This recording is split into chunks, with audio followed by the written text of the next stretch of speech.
আসুন এই প্রশ্নটা কি বলছে, by selling a bicycle for ₹2850 a shopkeeper gains 14%। তার মানে গেইন করছে কত, আমি সাইকেলটা কত টাকায় বিক্রি করছি, সেলিং প্রাইস কত বলছে 2850 টাকা, এত টাকায় বিক্রি করছি। নেক্সট লাইন কি বলছে, এ শপকিপার গেইনস 14%, তার মানে ও 14% গেইন করেছে। তার মানে আমি যদি কস্ট প্রাইস যদি 100 ধরি, তাহলে যদি গেন আমার 14 প্রাইস হয়, এই 14% যদি আমার গেন হয়, তাহলে আমাদের সেলিং প্রাইস কত হবে রে? Selling price cost price plus gain, তার মানে 114। আর এই 114 মানটা কত বলে দিয়েছে তোকে, 2850। তাহলে 114 মান যদি 2850 হয়, তাহলে একের মান কত হবে বল? 2850 ডিভাইডেড বাই 114 কর, 222, হ্যাঁ ওরকমই কিছু হচ্ছে। এটা কত হচ্ছে, 2 দিয়ে যাচ্ছে তো নাকি? তাহলে 4 যা 8, 2 1 যা 2, 2 1 যা 2, তাহলে 9 10 7 1টা 1, তারা 1 মিনিট, আমি এটা কত হচ্ছে দেখি। তাহলে এটা কত আসছে তোর, 25 আসছে। ঠিক আছে, 25 আসছে। তাহলে একের দাম যদি 25 হয়, 114 মান হচ্ছে তোর 2850, একের মান হচ্ছে 25। এবার প্রশ্ন হচ্ছে, যদি আমার প্রফিট যদি 8% হয়, তাহলে তোর সেলিং প্রাইস কত হবে? 8% যদি প্রফিট হয়, তার মানে আমাদের সেলিং প্রাইস কত হবে একটু বল দেখি। সেলিং প্রাইস তোর 108 হওয়ার কথা। সেলিং প্রাইস তোর 108 হওয়ার কথা। যদি তোর গেন আর প্রফিট মানে তো একই, গেন যদি 14% হয়, তাহলে তোর সেলিং প্রাইস 114 হচ্ছে। গেন যদি আমার 8% হয়, তাহলে তোর সেলিং প্রাইস কত হবে? 108 হবে। তো তাহলে যদি 108 হয়, পাতি ঐকিক নিয়মে কী হবে, 25 ইন্টু 108 করতে হবে, 25 ইন্টু 108 করতে হবে। এবার এটার অ্যান্সার যা আসবে ওটাই হবে। তো দেখি এটার অ্যান্সার। তো এটার অ্যান্সার যেটা আসছে সেটা হচ্ছে তো 2700। ঠিক আছে, এইটা হচ্ছে তোর অ্যান্সার। তাহলে আমাদের 8% যদি প্রফিট হয়, তাহলে আমাদের সেলিং প্রাইস কত হবে? অ্যান্সার হচ্ছে 2700। এটা 700 কিন্তু, হ্যাঁ 780 না। ঠিক আছে, দেখ এখানে প্রশ্নটা কি বলছে, when a plot is sold for ₹18,700, ঠিক আছে, দ্য ওনার লুজেস 15%। তার মানে আমার যদি তোর সেলিং প্রাইস হয় কত, 18,700, তাহলে কি বলছে, ওনার লুজ করছে 15%। তার মানে ইনিশিয়ালি ধর আমি কিনেছি হচ্ছে কস্ট প্রাইস 100 টাকায়। এবার আমার যদি 15%-এর লস হয়, যেটা কোয়েশ্চেনে তোকে দেখ বলে দিয়েছে, তো তাহলে আমার সেলিং প্রাইস কত হচ্ছে, 85%। এবার এই 85%, ঠিক আছে, এই 85%-এর ভ্যালু কত বলে দিয়েছে, 18,700 বলে দিয়েছে তোকে, তাই না? তো তাহলে 85-এর মান যদি তোর 18,700 হয়, তাহলে একের মান কত হবে? একের মান কত হবে বল? 18,700 ডিভাইডেড বাই 85। তাহলে এটা কত হচ্ছে একবার করে আমি, তাহলে এটা কত আসছে রে? এটা আসছে 220। এটা আসছে তো 220, তাই তো? এবার বলছে at what price it must be sold so that the owner gains 15%। মানে সেলিং প্রাইস আমার কত হওয়া উচিত যাতে ওনারের 15% প্রফিট হয়। যদি 15% প্রফিট হয়, তার মানে সেলিং প্রাইস কত হওয়া উচিত? সেলিং প্রাইস কত হওয়া উচিত? ধর যদি আমাদের কস্ট প্রাইস 100 হয়, আর সেখানে যদি আমার 15% প্রফিট হয়, তার মানে সেলিং প্রাইস 115 হওয়া উচিত। তো যদি আমার সেলিং প্রাইস 115 হয়, তার জন্য তাহলে কত হবে, 15% লসে যদি 18,700 হয়, তাহলে একে হচ্ছে 220। তাহলে 15% প্রফিট মানে কত হবে, 115%, তাই না? তাহলে 115-র জন্য আমরা কত লিখবো? 115-র জন্য আমরা জাস্ট কী করবো, 115 ইন্টু 220 করে দেবো। তাহলে এটার অ্যান্সার কত আসবে? এটার অ্যান্সার কত আসবে, 25,300। 25,300। তো 15% দেখ, আমার যদি লাভ করতে হয়, 15% যদি আমার লাভ করতে হয়, তাহলে আমার কত টাকায় বেচতে হবে? আমাকে 25,300 টাকায় বেচতে হবে। আচ্ছা, তাহলে এই প্রশ্নটা দেখ অনেকটা সেম টাইপের। বলছি কি, a fruit seller sells mangoes at ₹9 per kg. তার মানে একটা ফল বিক্রেতা আম বিক্রি করছে 9 টাকা পার কেজিতে, অ্যান্ড লুজেস 20%, মানে ওর 20%-এর লস হচ্ছে। ঠিক আছে, মানে সেলিং প্রাইস যেটা, সেটা 20% লস খাচ্ছে। তো আমি যদি কস্ট প্রাইসটা ধরে নিই 100, মানে ও 100 টাকা দিয়ে আমগুলো কিনেছে, তো এবার যদি লসই হয় ওর 20%, দেখ বলাই আছে কোয়েশ্চেনে, তাহলে তুই কি আমায় বলতে পারবি সেলিং প্রাইস কত হবে? সেলিং প্রাইস তোর 80 টাকা হবে। সেলিং প্রাইস 80 টাকা হবে। এবার এই 80 টাকা 20% ওর লস কখন হচ্ছে? যখন ও 9 টাকা কেজি দরে বেচছে। তার মানে এই 80-র মান হচ্ছে তোর 9 টাকা পার কেজি। মানে 80 টাকায় বিক্রি করছে, টোটাল 80 টাকা পাচ্ছে, যখন ও 9 টাকা পার কেজিতে ম্যাঙ্গো বেচছে। ঠিক আছে, তাহলে 1 টাকা পাচ্ছে কখন, যখন ও ₹9/80 পার কেজিতে বেচছে। এবার আমার প্রশ্নটা কি বলছে, যদি আমার 5% প্রফিট করতে হয়, তাহলে আমাকে বলো দেখি মালটা কত টাকায় বেচবে। তো 5% প্রফিট মানে কি, কস্ট প্রাইস যদি 100 হয়, ঠিক আছে, তাহলে আমি এখানেই লিখছি, ধর যদি আমার ইনিশিয়াল কস্ট প্রাইস 100 হয়, আমার যদি 5%-এর প্রফিট বানাতে হয়, তাহলে আমাদের সেলিং প্রাইস কত হওয়া উচিত বল। সেলিং প্রাইস কত হবে, 105 টাকা হবে না? একদম কোনো অসুবিধা নেই। তাহলে আমার যদি 105 টাকায়, তাহলে আমার কতই বেচতে হবে, 105 টাকা রোজগার করার জন্য কতই বেচতে হবে, 9/80 ইন্টু 105 পার কেজি। তাহলে এই মালটাকে সলভ করলে আমরা কত পাবো জানিস, এই মালটাকে সলভ করলে আমরা পাবো 11.81 পার কেজি, 11.81 পার কেজি মালটাকে সলভ করলে আমরা পাচ্ছি। ঠিক আছে, তো এই হচ্ছে প্রশ্ন। চয় পরবর্তী প্রশ্নে। এইবার দেখ, এই কোয়েশ্চেনটা ভালো করে পড়।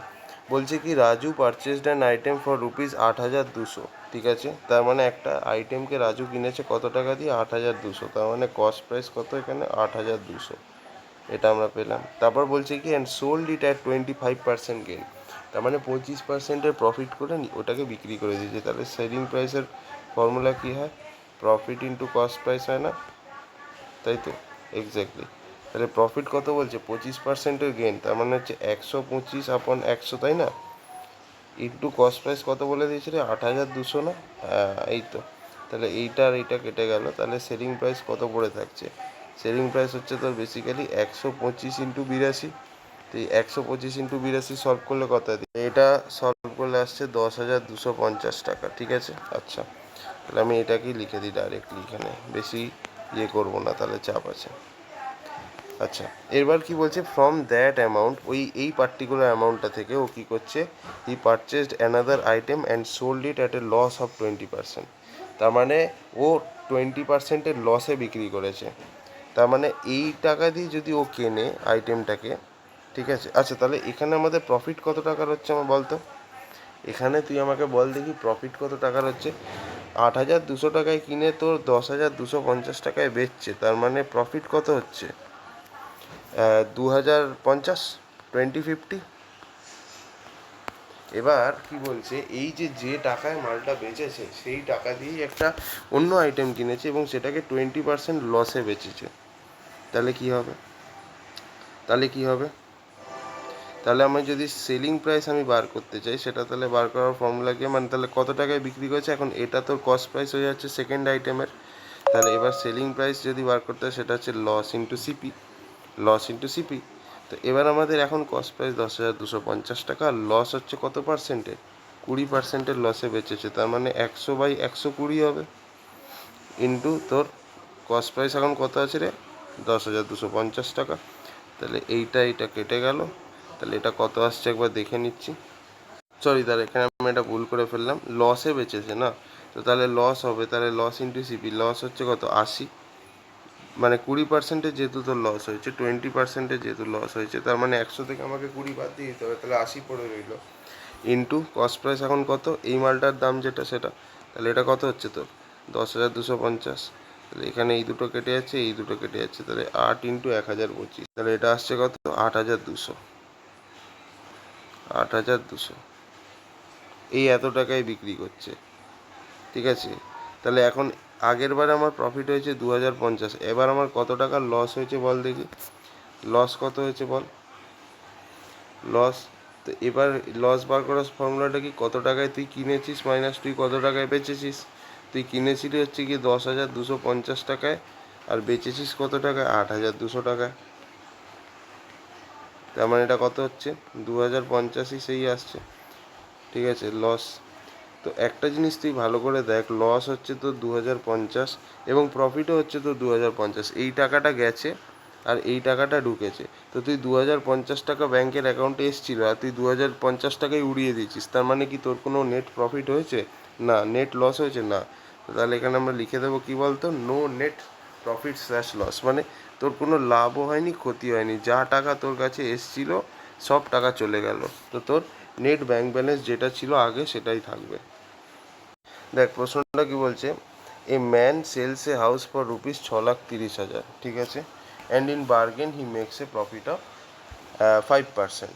তার মানে আমাদের এখানে কি বলছে, a man sells a house for 6,30,000, তার মানে তোকে কি বলে দিয়েছে, সেলিং প্রাইসটা বলে দিয়েছে কত, 6,30,000, তাই তো, এটাই 6,30,000, হ্যাঁ। এবার তারপর তোকে কী বলছে দেখ, and in bargain he makes a profit of 5%। এবার বার্গেনিং করে ও কী করছে, এই সেলিং প্রাইসের উপরে 5%-এর প্রফিট নিয়ে এসছে, ঠিক আছে। আমি এখানে লিখে দিচ্ছি 5% প্রফিট অন সেলিং প্রাইস, একদম কোয়েশ্চেনটাকে সিম্পলভাবে পড়বি, ঠিক আছে। 5% প্রফিট অন সেলিং প্রাইস, এটাও আমি পাচ্ছি। তো আমাকে বলছে আমি 6,30,000 টাকায় বিক্রি করছি এবং আমরা 5% প্রফিটও পাচ্ছি, ঠিক আছে, সেলিং প্রাইসের উপরে বার্গেনিং করে। তাহলে তুই কি আমায় বলতে পারবি যে কস্ট প্রাইস কত হবে? তো কস্ট প্রাইস আমরা কী করে বার করবো? কস্ট প্রাইস বার করার সূত্রটা হচ্ছে তোর profit into selling price, because selling প্রাইসে আমার প্রফিট হচ্ছে, তাই না? তো তাহলে দেখ আমাদের 5%-এর প্রফিট হচ্ছে সেলিং প্রাইসে, তার মানে 105/100 হবে, ইন্টু তোর সেলিং প্রাইস কত দিয়েছে, 6,30,000। এই দুটো শূন্য কেটে গেল, তাহলে কস্ট প্রাইস সমান কত হচ্ছে, 105 ইন্টু 6,300। কিন্তু এখানে দেখ প্রফিটের ফর্মুলাটা একটু অন্য রকম হবে, ঠিক আছে। সেলিং প্রাইসে তোর যদি প্রফিট হয় তাহলে সেই ক্ষেত্রে প্রফিটের ফর্মুলাটা কীরকম হবে, 100/100 প্লাস প্রফিট, 5% প্রফিট যেহেতু হচ্ছে, তাহলে 105 ইন্টু 6,30,000, এটা হচ্ছে তো সূত্রটা। যখনই ধর তোকে সেলিং প্রাইস দেওয়া থাকবে, সেলিং প্রাইস থেকে কস্ট প্রাইসে আসতে হবে, তখন সূত্রটা হচ্ছে এরকম, ঠিক আছে। সেলিং প্রাইস থেকে একটা জিনিস মাথায় রাখবি, সেলিং প্রাইস থেকে যখন কস্ট প্রাইসে যেতে হবে তখন কাজটা কোথায় হবে, নিচেরটাতে কাজ হবে, মানে ডিনোমিনেটরে কাজ হবে, ঠিক আছে, এটা মাথায় রাখবি। আর দ্বিতীয়ত কি মাথায় রাখবি তুই, যদি কস্ট প্রাইস দেওয়া থাকে এবং আমাকে সেখান থেকে সেলিং প্রাইসে যেতে হবে, যাই কাজ হবে প্রফিট বা লস, সেটা কোন জায়গাটাতে হবে, নিউমারেটারে হবে। সো এই জিনিসটা অর্ধেক লোক ভুলে যায়, সেই জন্য কোয়েশ্চেন ভুল করে চলে আসে। তো সি থেকে এসে যেতে গেলে নিউমারেটার, কস্ট প্রাইস থেকে সেল প্রাইস, আর সেল প্রাইস থেকে কস্ট প্রাইসে যেতে গেলে কোথায় করতে হবে, ডিনোমিনেটার। এটা কিন্তু ভুলবি না, যতই যাই হয়ে যাক না কেন। যাকে তো এবার এটা কত আসছে দেখি, এটা কত আসছে, এটা তোর সব মিলে কাটাকুটি করে তোর 6 লাখ মতো আসছে। এটা হচ্ছে তোর কস্ট প্রাইস, ঠিক আছে। আচ্ছা এবার তুই কি আমাকে বলতে পারবি প্রফিট হয়েছে না লস হয়েছে? ও 6 লাখ টাকায় বাড়ি কিনেছিল, ঠিক আছে, 6,30,000 টাকায় বাড়ি বেচেছে, তার মানে প্রফিটই হয়েছে অবভিয়াসলি। কত টাকার প্রফিট হয়েছে? 30,000 টাকার প্রফিট হয়েছে, ঠিক আছে। এবার দেখ প্রশ্নে কি বলছে, if he had sold the price for rupees 5 lakh, what percentage of profit or loss he had made? তো এবার আমাদের বলছে যেটা নতুন সেলিং প্রাইস সেটা কত টাকা বলছে, নতুন সেলিং প্রাইস তোর 5 লাখ টাকা বলছে, ঠিক আছে, 5 লাখ টাকায় বিক্রি করছে মালটা, হ্যাঁ এটাই তো 5 লাখ, হ্যাঁ। তো এবার ও যদি 5 লাখ টাকায় বিক্রি করে তাহলে আমার কস্ট প্রাইস কত ছিল, কস্ট প্রাইস আমি একটু আগে দেখালাম তোকে, 6 লাখ টাকা হচ্ছে আমার কস্ট প্রাইস, আর ও বেচছে কত টাকায়, 5 লাখ টাকায়। তো অবভিয়াসলি আমরা দেখতেই পাচ্ছি যে এখানে লস হচ্ছে, এখানে আমরা দেখতেই পাচ্ছি লস হচ্ছে, 6 লাখে কিনে 5 লাখে বেচছে, লসই হচ্ছে। কিন্তু আমার প্রশ্ন কি চেয়েছে, হোয়াট পার্সেন্টেজ অফ প্রফিট বা লস হি হ্যাজ মেড? তো আমাকে পার্সেন্টেজ অফ লস বার করতে হবে। তো তাহলে পার্সেন্টেজ অফ লস সবসময় কিসের উপর ক্যালকুলেটেড হয়, তো কস্ট প্রাইসের উপরেই ক্যালকুলেট হয়, মানে যে টাকায় তুই কিনেছিস সেই টাকার বেসিসেই তো আমি দেখবো যে তুই কত টাকা লস করেছিস বা কত টাকা লাভ করেছিস। তার জন্য আমাদের ফর্মুলাটা কী হবে, যে লসটা এখান থেকে আসছে সেটা কত, পাক্কা 1 লাখ টাকা, ডিভাইডেড বাই তোর কস্ট প্রাইস কত ছিল, 6 লাখ টাকা, ইন্টু 100%। তাহলে এই সব জিরো কেটে গেলো, এই সব জিরো কেটে গেলো, 100/6, 2 3 যা 6, 50, 50/3 মানে কত, 16 হোল 2/3%। তোর এত পার্সেন্ট লস হচ্ছে, এত পার্সেন্ট লস হচ্ছে, এটাই হচ্ছে তোর অ্যান্সার। বুঝতে পেরেছিস? আশা করি বুঝতে পেরেছিস। দেখ এই প্রশ্নটা ভালো করে দেখ কি বলছে, shopkeeper sells 1 transistor at rupees 840 টাকা, ঠিক আছে। তার মানে শপকিপার কী করছে, তোর একটা ট্রানজিস্টারকে কত টাকায় বিক্রি করছে, 840 টাকায় বিক্রি করছে, ঠিক আছে। এবার কি বলছে, অ্যান্ড গেইনস 20%, তার মানে ও ওটাকে 840 টাকায় বিক্রি করে 20%-এর প্রফিট হয়েছে। তাহলে কি তুই বলতে পারবি যে সেলিং প্রাইস আমার দেওয়া আছে, আমি বুঝেছি যে 840 টাকায় বিক্রি করে আমার 20%-এর লাভ হয়েছে, তাহলে আমি কত টাকায় কিনেছিলাম, কস্ট প্রাইস, এটা কি করে বার করবো? তো দেখ, আমি কি বললাম, যখন আমরা সেলিং প্রাইস থেকে কস্ট প্রাইসে যাব, তখন যা কিছু চেঞ্জ হবে সব ডিনোমিনেটরে হবে, নিচের পোর্শনে হবে। তো দেখ, আমরা এই ফর্মুলাটাকে ইউজ করবো। কস্ট প্রাইস ইকুয়ালস টু কী হবে? 100 আপন গেন হচ্ছে না, তার মানে 100 প্লাস 20, মানে 120 ইন্টু 840 টাকা। তাহলে দেখি এটা কত টাকায় মালটা কিনেছিল। 6 2 যা 12, 6 1 যা 6, 2 6 4 যা 24, 2 7। তার মানে কস্ট প্রাইস কত হচ্ছে? 700। ও 700 টাকায় ট্রানজিস্টার কিনেছিল এবং 840 টাকায় বেচছে। তার মানে অবভিয়াসলি প্রফিট হয়েছে। কত টাকার প্রফিট হয়েছে? কত টাকার প্রফিট হচ্ছে? 140 টাকার প্রফিট হচ্ছে। 140 টাকার প্রফিট হচ্ছে। এবার দেখ নেক্সট কি বলছে, আরেকটা ট্রানজিস্টারকেও 960 টাকায় বিক্রি করছে এবং 4%-এর লস হচ্ছে। তাহলে ট্রানজিস্টার 2টাকে কত টাকায় বিক্রি করছে? 960 টাকায় বিক্রি করছে এবং বলছে যে লস হচ্ছে কত? 4%-এর। মানে ও 960 টাকায় বেচার পরে 4%-এর লস পাচ্ছে। তার মানে তুই কি আমায় বলতে পারবি কস্ট প্রাইস মানে কত টাকায় মালটা কিনেছিল? অবভিয়াসলি আমরা সেলিং প্রাইস থেকে কস্ট প্রাইসে যাচ্ছি, মানে যা অপারেশন হবে সব নিচে ডিনোমিনেটরে হবে। তো লস হচ্ছে মানে কি আমরা কমাবো। তাহলে 100/100 - 4 মানে 96 ইন্টু তোর সেলিং প্রাইস যত টাকায় বেচেছিল সেটা কত? 960 টাকা। তাহলে এটা হচ্ছে 10। তাহলে এটা কত হচ্ছে? 1000। 1000। তাহলে দেখ এখানে আমার কি হচ্ছে? লস ক পার্সেন্টের হচ্ছে? বল দেখি লস ক পার্সেন্টের হচ্ছে?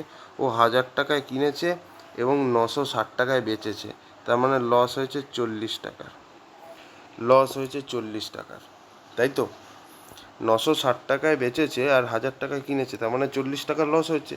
আর আগেরটাতে তোর 140 টাকার প্রফিট, 140 টাকার প্রফিট, আর এখানে তোর 40 টাকার লস হয়েছে। এবার আমার টোটাল গেন বা লস পার্সেন্টেজ জানতে চেয়েছে। তাহলে এটা কি করে বার করব? টোটাল গেন বা লস পার্সেন্টেজ আমি কি করে বার করব বল? তো সেইটা আগে দেখি। তো এটা বার করার জন্য আমাদের কি করব? এটা বার করার জন্য তো একদম সহজ রে। টোটাল প্রফিট বা লস বার করার ফর্মুলা কি? টোটাল কত টাকা দিয়ে তুই সব কিনেছিস আর টোটাল কত টাকা দিয়ে সব কিছু বেচেছিস, মাইনাস করে যে ভ্যালুটা আসবে সেটাই। তো দেখ, গেন অথবা লস যাই হবে না কেন, সেটা বার করার সূত্রটা কী হবে তোর? টোটাল সেলিং প্রাইস যত টাকায় তুই বেচছিস মাইনাস টোটাল কস্ট প্রাইস যত টাকায় তুই কিনছিস। এর মান যদি পজিটিভ হয় তার মানে বুঝবি গেন হয়েছে, আর এর মান যদি নেগেটিভ হয় বুঝবি লস হয়েছে, তাই তো? এবার ভালো করে জিনিসটা দেখ, প্রথমটাকে 840-এ বেচেছে আর দ্বিতীয়টাকে 960-এ বেচেছে, মানে টোটাল কত টাকায় বেচেছে? 58, 58 15, 15 আর এটা আর 10 হয়ে যাচ্ছে, তার মানে হচ্ছে 16ই হচ্ছে, তাই না? 1600 সেলিং প্রাইস হচ্ছে 1600। আর কস্ট প্রাইস কত? কত টাকায় টোটাল কিনেছে? তো প্রথমটার কস্ট প্রাইস ছিল 700 আর দ্বিতীয়টার হচ্ছে 1000, মানে হচ্ছে 1700। টোটাল ছিল 1700। তাহলে এটা কত হচ্ছে? -100 আসছে। তাহলে মাইনাস মানে এটা কি? ওর লস হয়েছে, তার মানে ওর 100 টাকার লস হয়েছে। এবার আমার প্রশ্নটা কি বলেছে? টোটাল গেন বা লস পার্সেন্টেজ। তো আমি যদি লস পার্সেন্টেজটা বার করি সেটা কত হবে তাহলে? লস সবসময় কিসে ক্যালকুলেট হয়? On cost price. তাহলে আমার লস কত হয়েছে? 100 টাকার। আমার টোটাল কস্ট প্রাইস কত ছিল? 1700 টাকা ইন্টু 100। তাহলে এইটা কেটে গেল, এইটা কেটে গেল, 100/17%। এইটা হচ্ছে আমাদের লস পার্সেন্টেজ। এবার এটা যত হবে সেটা তোর একটু, আচ্ছা আমি বলেই দিচ্ছি, এটা হচ্ছে তোর কত? 5 হল 5/17%। ঠিক আছে, এই হচ্ছে গল্প। কখনো বেসিক জিনিস ভুলবি না, কমন সেন্স ভুলবি না, ঠিক আছে? তাহলেই হয়ে যাবে। ওকে।